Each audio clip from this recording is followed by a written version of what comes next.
I've often wondered, what if all of us in the world discovered that we were threatened by a power from outer space, from another planet? Wouldn't we all of a sudden find that we didn't have any differences between us at all? After a 1 year's investigation, I believe that the flying saucers seen by veteran airline and Air Force pilots are objects from another planet. The Air Force itself has officially admitted that flying saucers exist. Not only that, the Air Force has officially analyzed the motives of possible visitors from space. Here is a direct quotation from the official report. Such a civilization might observe that on Earth we now have atomic bombs and our fast-developing rockets. In the past history of mankind, they should be alarmed. We should therefore expect at this time above all to behold such visitation.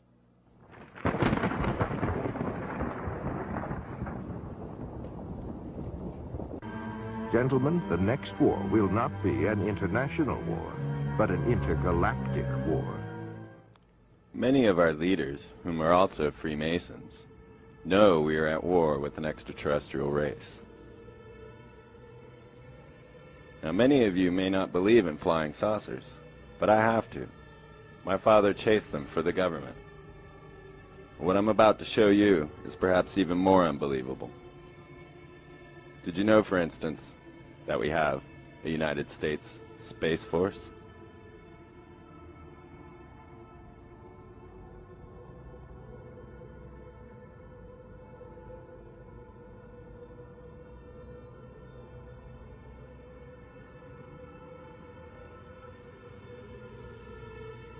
NASA footage clearly shows war efforts against extraterrestrials. As a matter of fact, most of our astronauts have encountered unusual events.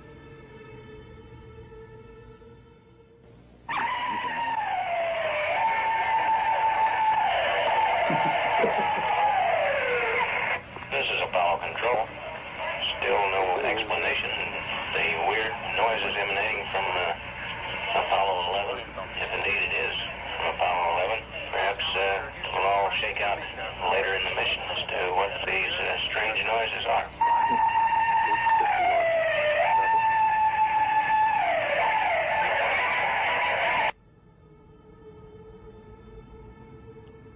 On July 27, 1952, a number of flying saucers were picked up on radar, flying over our nation's capital. A mere 3 weeks later, America established what was known as the National Security Agency, sometimes known as No Such Agency. It's the world's largest intelligence gathering community.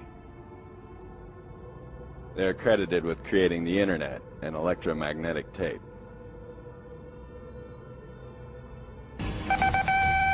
Headline edition, July 8, 1947. The Army Air Forces has announced that a flying disc has been found and is now in the possession of the Army. Army officers say the missile, found sometime last week, has been inspected at Roswell, New Mexico, and sent to Wright Field, Ohio, for further inspection. And in 1947, a flying saucer crashed near Roswell, New Mexico. 3 months later, America established the Central Intelligence Agency.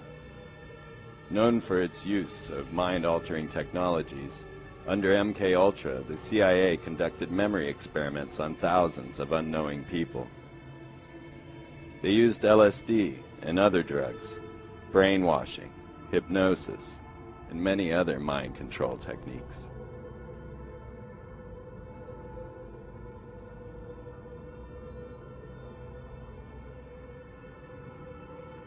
The CIA was established in a building known as the Tomb at Yale University.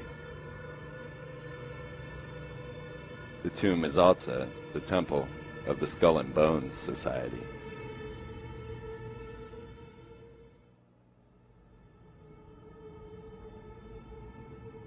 Our president, who is also a member of the Skull and Bones, left on June of 2002 to announce to the world that we will have a missile defensive shield whether you like it or not.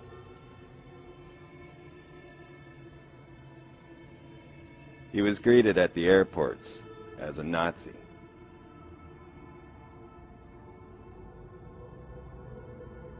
and a killer. And yes, even as Satan himself.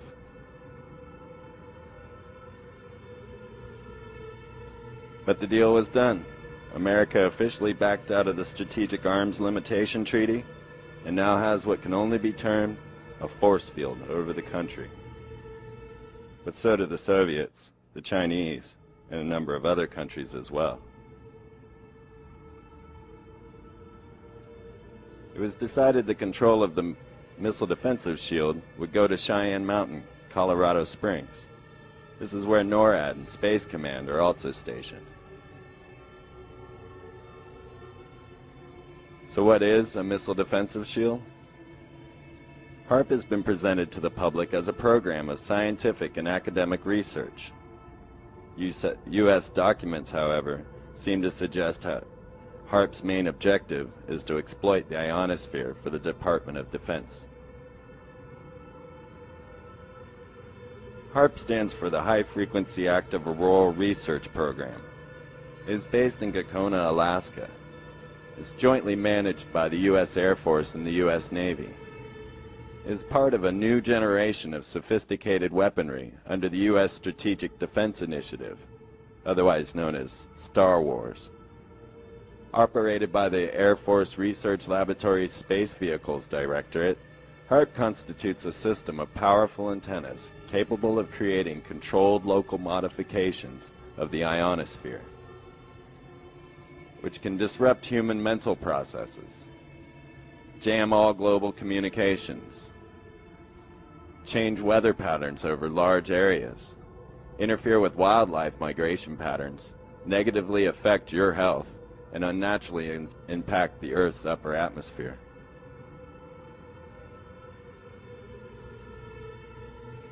Gene Manning and Dr. Nick Begich brought HAARP to the attention of the world with the book called Angels Don't Play This HAARP. Dr. Nick Begich learned that HAARP can manipulate global weather, hurt ecosystems, knock out electronic communications, and change moods and even mental states. He describes HAARP as a super powerful radio wave beaming technology that lifts areas of the ionosphere by focusing a beam and heating those areas. Electromagnetic waves then bounce back onto Earth and penetrate everything, living and dead.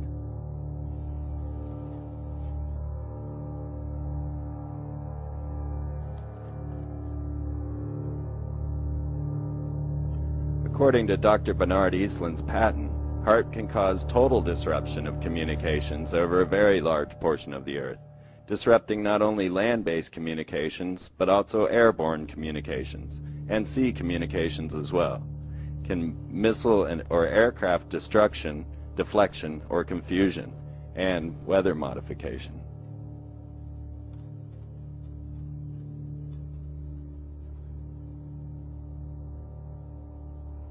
Put simply, the apparatus is a reversal of a radio telescope, just transmitting instead of receiving.